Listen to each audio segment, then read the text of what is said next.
offered to let us watch her can tomatoes for her veggie chili. The farm where she has a share in the CSA was worried about late blight, so they harvested lots of tomatoes early. Emily decided to turn her share into stewed or crushed tomatoes that she can use all year. My favorite food in the world is vegetarian chili, and I like just dumping them in. Make sure to select only firm, ripe tomatoes free of blemishes. The variety is up to you, but Romas are a popular choice among home canners. You will need roughly 3 pounds of fresh tomatoes per quart of canned tomatoes. The first step in the canning process is to fill your canning pot with water and heat the water to boiling so that you can sterilize the jars, the lids, the bands, and the canning tools. Make sure those items spend at least 15 minutes in the boiling water. You should always use true canning jars and fresh lids. It may be tempting to use a leftover mayonnaise jar, but it may not survive the processing bath. And used lids are unlikely to produce a safe seal. Once all the items have been sterilized, use tongs to remove them from the boiling water and place them onto a clean towel to drain. Emily has a clever way to blanch tomatoes using her freezer and her microwave. When she brought her tomatoes home, she rinsed and dried them and then popped them into plastic bags that she placed in the freezer. On canning day, she put batches of the frozen tomatoes into a microwave-safe container, zapping them for 5 minutes. She kept adding a minute or two and checking until she could see the skins begin to split. After removing the skins, Emily put the naked tomatoes into a pan over high heat. For stewed or crushed tomatoes, you will want to boil them down a bit. If you want to make sauce, you should run the tomatoes through a sieve to remove the pulpy core and the seeds. You can add salt, herbs, and spices at this stage, but I like to can the tomatoes plain, just by themselves. That means I can add the seasonings later when I use them in cooking.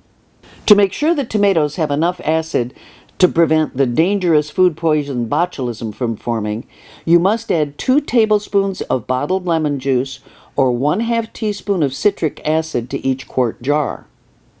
You can also substitute lime juice for the lemon juice, which can be a nice touch for Mexican dishes. When the tomatoes have reduced down to a consistency you are happy with, it is time to ladle the mushy tomatoes into the jars using the sterilized funnel. Remember to leave a 1/2 inch of what is called headspace between the top of your tomatoes and the top of the jar. This provides room for the food to expand from the heat during processing. Headspace also allows a vacuum to form as the canning jars cool, which seals the lid to the top. It is that vacuum that prevents bacteria from growing. Headspace also helps prevent problems from siphoning. Siphoning is when some hot tomato can squirt upward during processing and ruin the seal on the lid. After you ladle the tomatoes into the jars, always use a clean cloth to wipe the top of the jar to help ensure a clean seal. Emily has this clever magnetic tool that makes placing the lids easier. Then you can finger tighten the bands onto the jars. Use the tongs to put the jars into the canner gently for the boiling water bath processing. You need to have at least 2 inches of water above the tops of the jars.